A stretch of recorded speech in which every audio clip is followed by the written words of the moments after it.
While holding the macro line in one hand and the Norgren fitting in the other hand, press the macro line towards the Norgren fitting.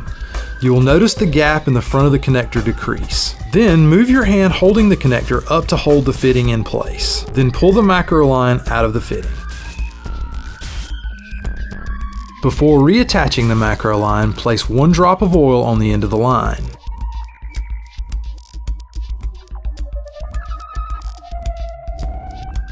Then simply insert the macro line into the fitting until it stops. You will feel it when the line is firmly seated in the fitting.